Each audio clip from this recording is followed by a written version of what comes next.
Hello guides, KG classes में आपका स्वागत है। आज हम आपको doctor Faustus summary of the plain Hindi समूह गान द्वारा प्रस्तावना।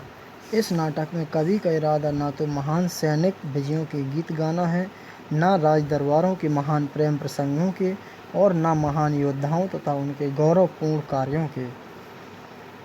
कोरस समूह गान से प्रस्तावना में श्रोताओं से कहा जाता है कि यह नाटक तो केवल डॉक्टर फॉस्टस के जीवन के उत्थान पतन का वर्णन करेगा।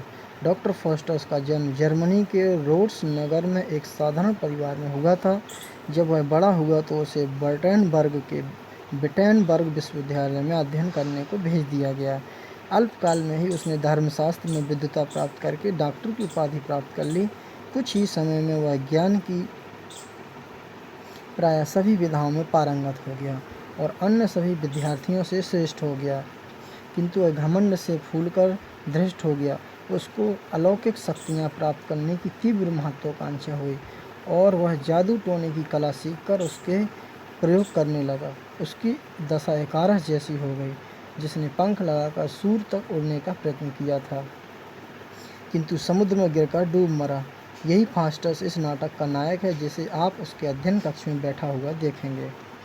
पहला अंक, दृश्य फर्स्ट।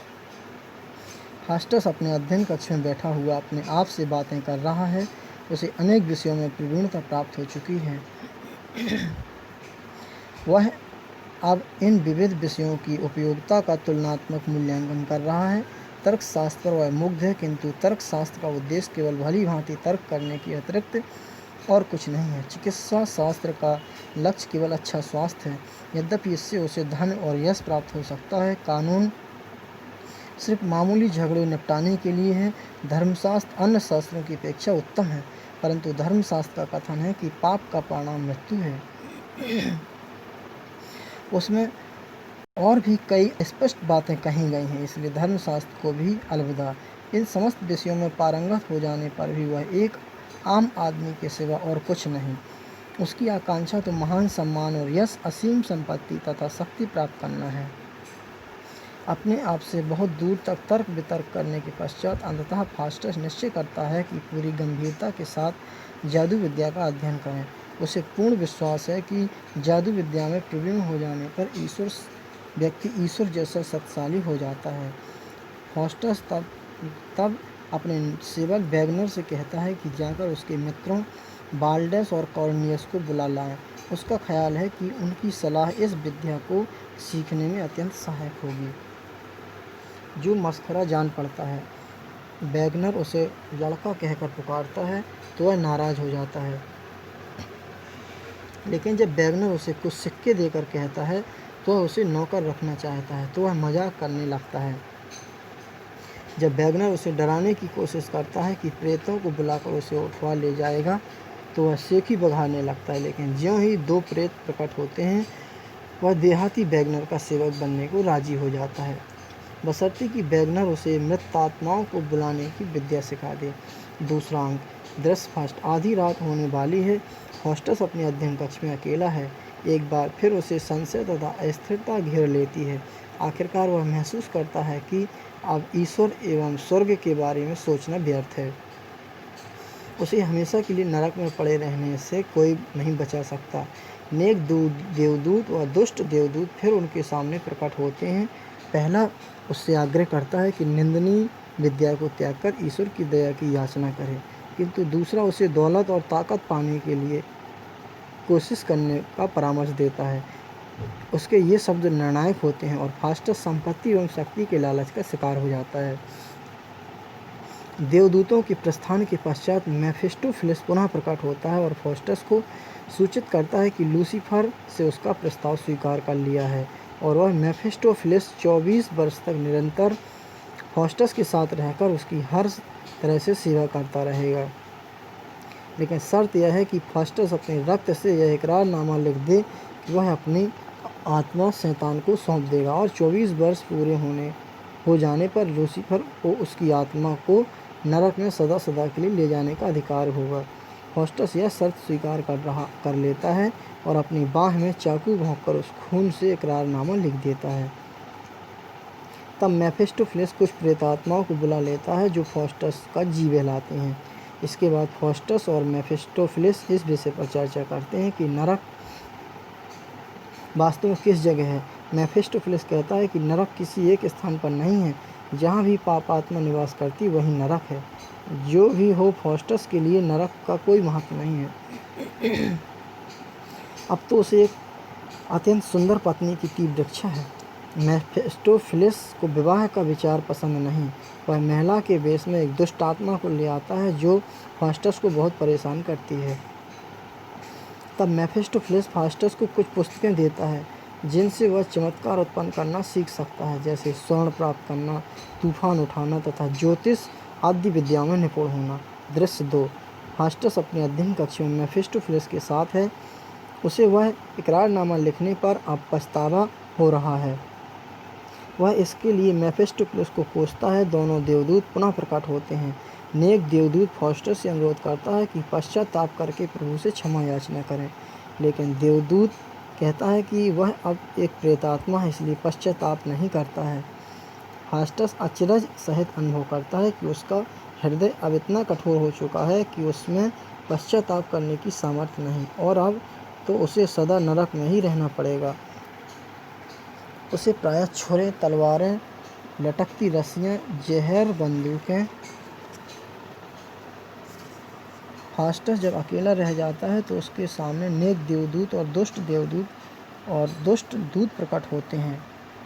नेक देवदूत उसे सलाह देता है कि जादू की अभिशप्त पुस्तक को त्याग कर धर्म ग्रंथों का अध्ययन करे, परंतु देवदूत उसे जादू विद्या का अध्ययन करते रहने को प्रोत्साहित करते हैं, क्योंकि उसी से वह पृथ्वी पर परमात्मा के समान शक्तिशाली बनेगा। देवदूतों के प्रस्थान के पश्चात फास्टस इसी विद्या का अध्ययन करने की प्रेरणा अनुभव करता है और अलौकिक शक्ति प्राप्त करने तथा नरक के प्रेतात्माओं के द्वारा चमत्कारिक कार्य करने का स्वप्न देखने लगता है। इसी बीच बाल्डेस और कॉर्नेलियस आ जाते हैं। फास्टस का निश्चय सुनकर वे खुशी के साथ उसकी सहायता करने को राजी हो जाते हैं और कहते हैं कि उसकी प्रखर बुद्धि और उनके अनुभव के संयोग से इस विद्या के द्वारा महान आश्चर्यजनक कार्य किए जा सकेंगे। तब फास्टस उनसे प्रार्थना करता है कि उसे नरक की प्रेतात्माओं को बुलाना सिखाएं, जिसे वे स्वीकार कर लेते हैं।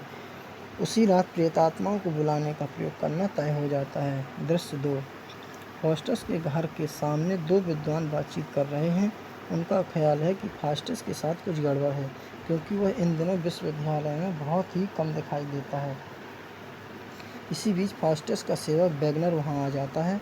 वे उससे पूछते हैं कि फास्टस कहाँ है, लेकिन नौकर जवाब देने के बजाय उनसे मजाक करने लगता है। आखिरकार वह बताता है कि उसका स्वामी अपने दो मित्रों बाल्डेस और कॉर्नेलियस के साथ भोजन कर रहा है। वह उन्हें सावधान भी करता है कि अंदर न जाएं। दोनों विद्वान यह जानकर भौचक्के रह जाते हैं कि फास्टस जादू विद्या के दो बदनाम विशेषज्ञों की संगति कर रहा है।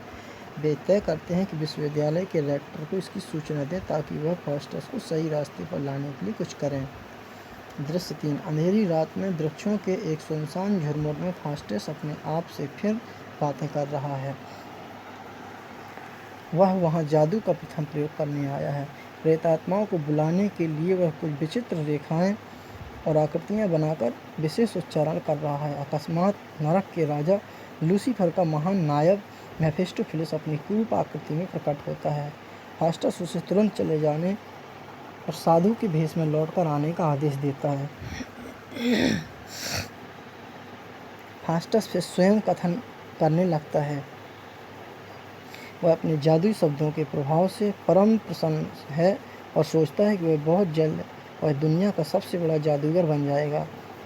कुछ ही क्षणों में मेफिस्टोफेलिस एक साधु के भेष में प्रकट होता है।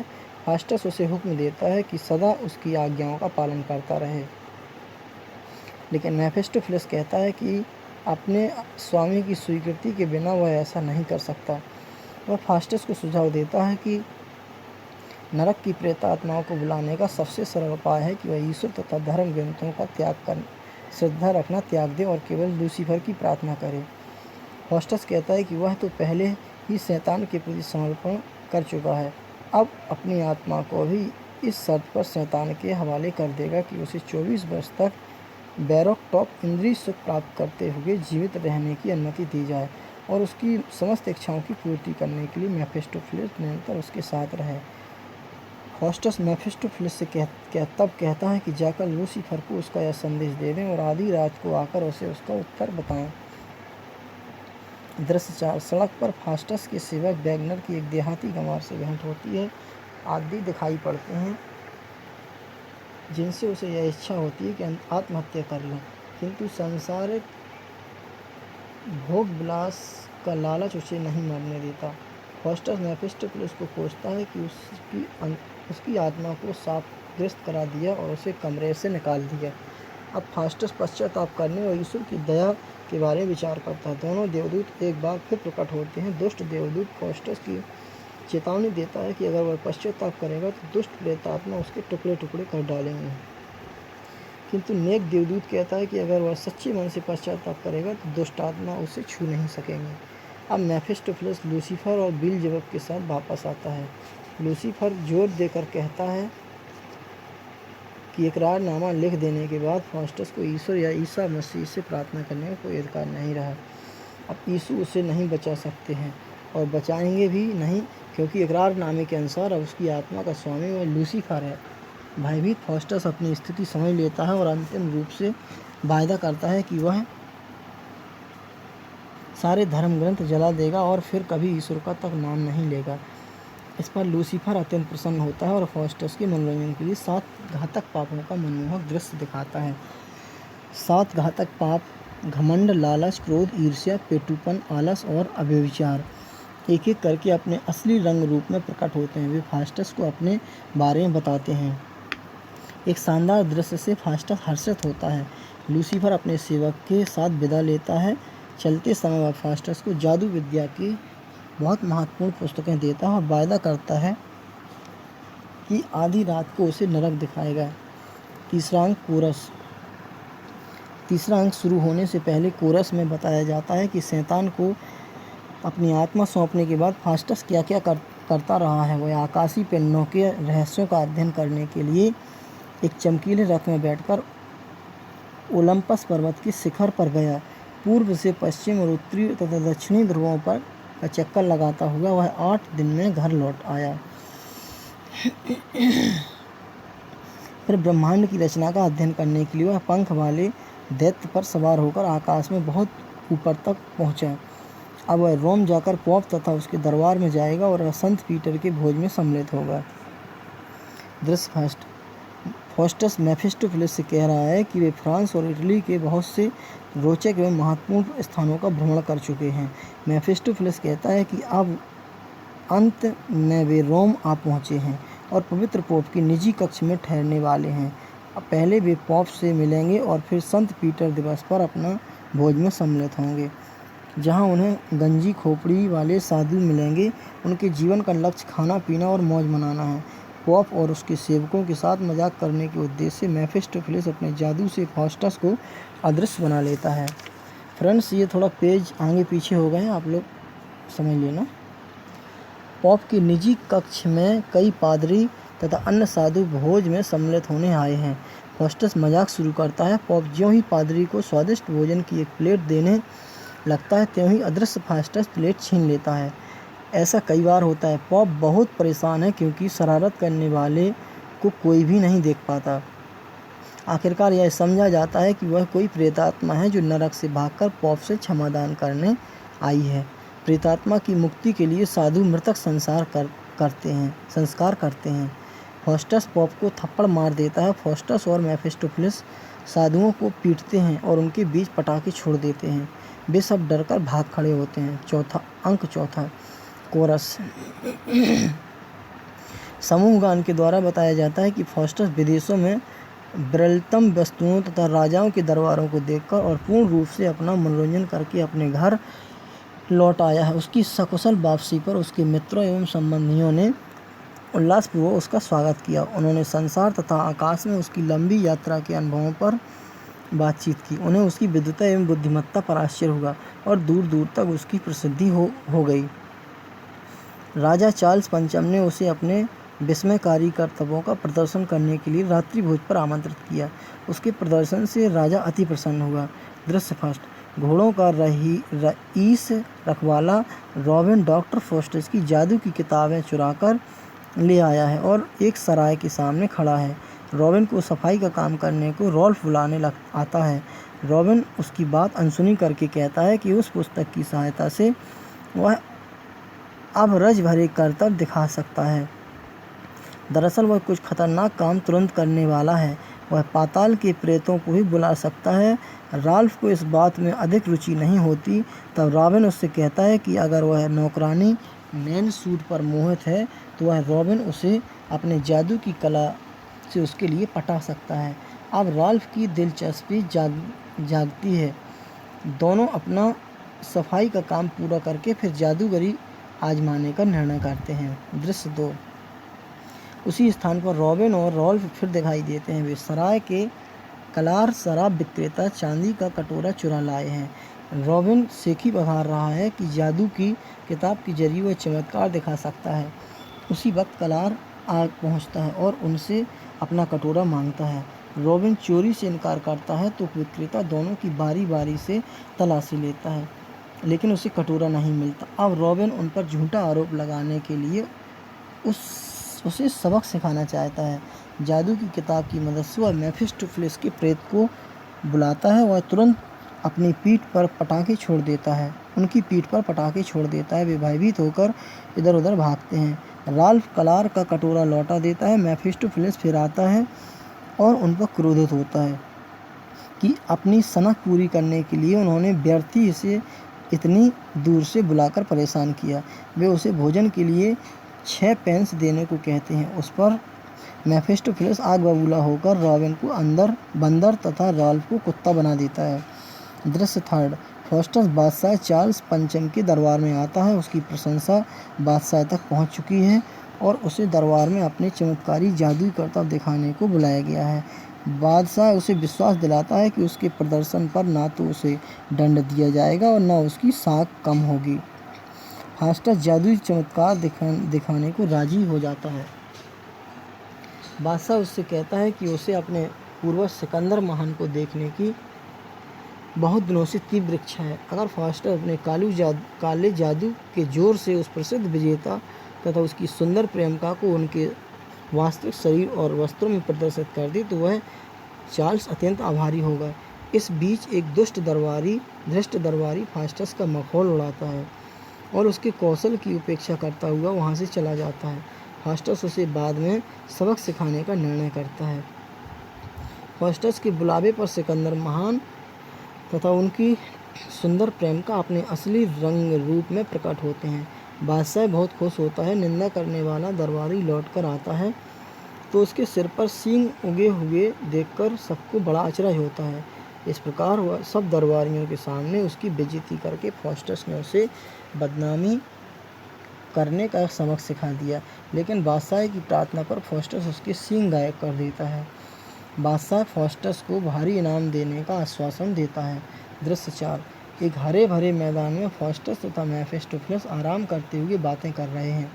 फास्टस सोचता है कि उसके जीवन का कुछ ही समय शेष रह गया है, इसलिए उसे बर्टेनबर्ग लौटने की जल्दी है। इसी समय घोड़ों का एक व्यापारी घोड़ा खरीदने आता है। कुछ सौदेबाजी के बाद फास्टस उसे अपना जादुई घोड़ा $40 में बेच देता है, लेकिन व्यापारी को सावधान करता है कि घोड़े को किसी भी हालत में पानी में नहीं ले जाएं। व्यापारी चला जाता है। अपनी मानसिक वेदना से मुक्ति पाने को फास्टस गहरी नींद सो जाता है, किंतु घोड़ा व्यापारी शीघ्र ही लौटा आता है। वह कह रहा है कि फास्टस ने उसे ठग लिया है। उसने चेतावनी भूलकर घोड़े को पानी की तलैया में उतार दिया तो घोड़ा यकायक गायब हो गया और उसने उसकी जगह अपने आप को घास के गट्ठर पर बैठा पाया। वह अब अपने $40 वापस लेने आया है। वह मेफिस्टोफेलिस से पूछता है कि उसका मालिक कहाँ है, लेकिन वह उसे जगाने से इनकार कर देता है। जोर से आवाज़ देने पर भी जब फास्टस नहीं जागता तो व्यापारी फास्टस की टांग खींचकर जगाता है, परंतु यह देखकर अचंभित तथा भयभीत होता है कि फास्टस की टांग उसके शरीर से उखड़ आई है। मेफिस्टोफेलिस उसे पुलिस को सौंपने की धमकी देता है तो वह $40 और देने का वायदा करके भाग जाता है। उसी वक्त फॉस्टर का नौकर वैगनर आकर बताता है कि बॉन हॉल्ट का ड्यूक उससे मिलना चाहता है। फॉस्टस मेफिस्टोफेलिस के साथ चला जाता है। दृश्य 5। फास्टस बॉन हॉल्ट के ड्यूक के दरबार में है। ड्यूक उसके जादुई करतबों से पहले ही बहुत खुश है। फॉस्टस डचेस ड्यूक की पत्नी से पूछता है कि क्या वह कोई खास चीज़ लेना चाहेगी। डचेज कहती है कि उस मध्य शीत ऋतु में एक प्लेट अंगूर खाने की बड़ी इच्छा है। मेफिस्टोफेलिस तुरंत एक प्लेट स्वादिष्ट अंगूर लाकर दे देता है। सब आश्चर्यचकित हो जाते हैं। इस रहस्य का उद्घाटन करते हुए फॉस्टस बताता है कि दुनिया के 2 अर्धगोले हैं। जब एक में शीत ऋतु होती है तब दूसरे में ग्रीष्म ऋतु होती है। ड्यूक और डचेस फास्टस को समुचित पुरस्कार प्रदान करते हैं। अंक 5वां। दृश्य 1। डॉक्टर फास्टस का नौकर वैगनर अपने आप से बातें करते हुए कह रहा है कि उसका स्वामी जल्दी ही मरने वाला है क्योंकि उसने अपनी समस्त संपत्ति उसके नाम कर दी है। लेकिन जिस तरह फास्टस अपने विद्वान मित्रों के साथ दावतें उड़ा रहा है और मौज मजे कर रहा है, उससे वैगनर बहुत परेशान है। कुछ ही समय बाद फास्टस मेफिस्टोफेलिस तथा 3 मित्रों के साथ कमरे में आता है। काफ़ी विचार विमर्श के बाद वे इस नतीजे पर पहुंचते हैं कि यूनान की हेलेन संसार की सर्वाधिक सुंदर स्त्री है। मित्रों में से एक की प्रार्थना पर फास्टस हेलेन की आत्मा को उसके वास्तविक मोहक रूप में बुला लेता है। उसके अनुपम सौंदर्य से मंत्रमुग्ध हो जाते हैं और अत्यंत संतुष्ट होकर विदा होते हैं। उसके जाते ही एक वृद्ध पुरुष फास्टस के पास आता है और उसके अनुरोध करता है कि सही रास्ते पर आ जाए और पश्चाताप करके यीशु से दया की प्रार्थना करे। पहले तो फास्टस वृद्ध की निश्चल बात से प्रभावित होता है, परंतु वह शीघ्र ही अनुभव करता है कि शैतान को अपनी आत्मा सौंप देने के अतिरिक्त उसके लिए कोई दूसरा रास्ता नहीं है। मेफिस्टोफेलिस उसे एक छुरा देता है और वह आत्महत्या करने का निर्णय कर लेता है। वृद्ध पुरुष कहता है कि वह इतना हताश ना हो कि छुरा मारकर मर जाए। वह फिर उसे सलाह देता है कि पश्चाताप करके प्रभु की प्रार्थना करे। अब भी अवसर है कि उसकी आत्मा की रक्षा करने के लिए ईश्वर की दया प्राप्त हो जाए। वृद्ध पुरुष भारी दिल से फास्टस को छोड़कर चला जाता है। फास्टस अब भी अनिश्चय की डामाडोल स्थिति में है। उसी वक्त मेफिस्टोफेलिस आ जाता है और फास्टस को शैतान से बेवफाई के लिए फटकारता है। इस अपराध के लिए वह उसके 2 टुकड़े कर डालने की धमकी देता है। भय से भरकर फास्टस चुपचाप शैतान के सामने समर्पण कर देता है और हमेशा के लिए वफादार रहने का वादा अपने खून से लिखकर करता है। यहाँ तक कि वह उससे प्रार्थना करता है कि वृद्ध पुरुष का उत्पीड़न करे, परंतु मेफिस्टोफेलिस उससे कहता है कि ईश्वर में दृढ़ विश्वास रखने वालों को हानि पहुंचाना उनकी शक्ति से परे है। तब अपनी सांसारिक इच्छाओं की पूर्ति के लिए फास्टस हेलेन को अपनी पत्नी बनाने की इच्छा करता है। एक बार फिर हेलेन प्रकट होती है और फास्टस उस पर मोहित हो जाता है। वह उसकी भूरी भूरी प्रशंसा करता है और स्वर्गिक आनंद की प्राप्ति के लिए उसे जोश के साथ चूमता है। उसका निश्चय है कि वह हेलेन को और सिर्फ हेलेन को ही पत्नी बनाएगा। दृश्य 2। वृद्ध पुरुष एक बार फिर फास्टस के पास आता है और उसे सही रास्ते पर लाने के लिए अंतिम प्रयास करता है, किंतु अब कुछ लाभ नहीं। दुष्ट प्रेतात्मा वृद्ध पुरुष को सताती और ललचाती हैं, लेकिन उसे अंत में अच्छाई की विजय पर दृढ़ विश्वास है और उस पर दुष्ट आत्माओं का कोई प्रभाव नहीं पड़ता। दृश्य 3। यह फास्टस की मृत्यु का दृश्य है। वह अपने मकान में अपने 3 विद्वान मित्रों से अंड-बंड बातें कर रहा है। वह शैतान की बाट जोह रहा है कि 1 घंटे बाद आकर उसे ले जाएं। वह शोकाकुल तथा पश्चाताप करने की मन स्थिति में है।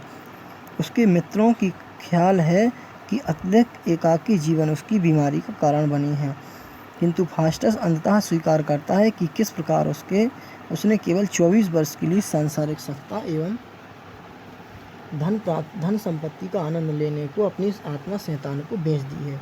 उसने स्वयं ही सदा के लिए शापित होकर अंगीकार किया है और अब बचने का कोई रास्ता नहीं है। विद्वान मित्र बहुत परेशान होते हैं और फास्टस से कहते हैं कि उसे बहुत पहले ही यह बता देनी चाहिए थी कि वे उससे आग्रह करते हैं कि पश्चाताप करके प्रभु से प्रार्थना करें, क्योंकि ईश्वर की दया की कोई सीमा नहीं है। फास्टस उत्तर देता है कि अब तो प्रार्थना के लिए हाथ उठाना भी उनकी सामर्थ्य के बाहर है, क्योंकि ऐसा करने पर दुष्ट प्रेत उसके टुकड़े कर डालेंगे। अब इतनी देर हो चुकी है कि उसके मित्र उसकी किसी भी प्रकार की सहायता नहीं कर सकते, इसलिए वह उनसे प्रार्थना करता है कि दूसरे काम में जाकर उनकी आत्मा के लिए प्रार्थना करें। उसे बिल्कुल अकेले ही मृत्यु तथा नरकवास के अभिशाप का सामना करना होगा। विद्वान चले गए। घमंडी में 11 का घंटा बजता है। घड़ी में 11 का घंटा बजता है। इस पृथ्वी पर जीवित रहने को उसके पास सिर्फ 1 घंटा बाकी रह गया है। उसकी आत्मा का गहन आक्रोश तीव्र आत्मकथन के रूप में फूट पड़ता है। वह आकाश के पिंडों से मार्मिक याचना करता है कि अपनी गति रोक दें ताकि आधी रात का समय कभी ना आए। वह उत्सुकता के साथ कामना करता है कि अंतिम 1 घंटा 1 वर्ष का अथवा 1 महीने का अथवा 1 सप्ताह का अथवा 1 दिन का ही हो जाए, जिससे उसे पश्चाताप करने और अपनी आत्मा की रक्षा करने का अवसर प्राप्त हो सके। किंतु समय किसी की प्रतीक्षा नहीं करता। आने वाली मृत्यु के भय से उस पर पागलपन का दौरा पड़ जाता है। उसे यीशु का पवित्र रक्त आकाश से नीचे बहता हुआ दिखाई पड़ता है। उस त्राता के रक्त की एक बूंद उसके समस्त पापों को धो सकती है, किंतु साथ ही वहाँ शैतान को देखकर उसे अत्यंत विस्मय होता है। शैतान उसे कुछ भी करने से रोकने और उसके टुकड़े करने को तैयार है। शैतान के पंजों से बचने के लिए अफास्टा हताश होकर पर्वतों से प्रार्थना करता है कि वे गिरकर उसे ढक लें, पृथ्वी फटकर उसे निगल जाए, सितारे उसे भाप बनाकर घने बादलों में छुपा लें, लेकिन कुछ भी नहीं होता और उसकी तमाम उम्मीदों पर पानी फिर जाता है। फॉस्टस के लिए बस आधा घंटा बाकी रह गया है। कहीं से भी कोई आशा भी नहीं रही है। अब सिर्फ यही इच्छा है कि नरक यातना की कोई समय सीमा निर्धारित हो, भले ही 1000 वर्ष हो अथवा 1,00,000 वर्ष, अनंत काल की यात्रा ना हो। हताश होकर वह यह भी कहता है कि काश वह पशु होता जिसकी आत्मा ना होती, किंतु अब आशा की कोई किरण नहीं है। घड़ी 12 घंटे बजाती है, गर्जना होती है और बिजली चमकती है। दुष्ट प्रेतात्मा प्रवेश करती हैं और उसका गला घोंटकर उसके शरीर के टुकड़े टुकड़े कर डालती हैं और उसकी आत्मा को उसके शरीर से निकालकर नरक में ले जाती हैं, जहाँ उसे चिरकाल तक यातनाएं भोगनी हैं। अंतिम समूह गान। यह चौथा तथा अंतिम समूह गान कोरस इस नाटक का उपसंहार है। इसमें डॉक्टर फॉस्टस के क्षणिक उत्थान तथा करुण अंत पर शिक्षाप्रद उपदेश है। उसकी असामयिक मृत्यु पर विलाप है। उसकी संपूर्ण विद्वता एवं ज्ञान के बावजूद सत्ता प्राप्त करने का उसका नीच तरीका उसके अनंत अभिशाप का कारण बन गया है। इससे बुद्धिमान लोगों को शिक्षा ग्रहण करनी चाहिए कि जिन रहस्यमय विषयों की स्वर्गीय शक्तियों द्वारा अनुमति नहीं है, उनमें कभी भी गहरे नहीं बैठना चाहिए। थैंक्स।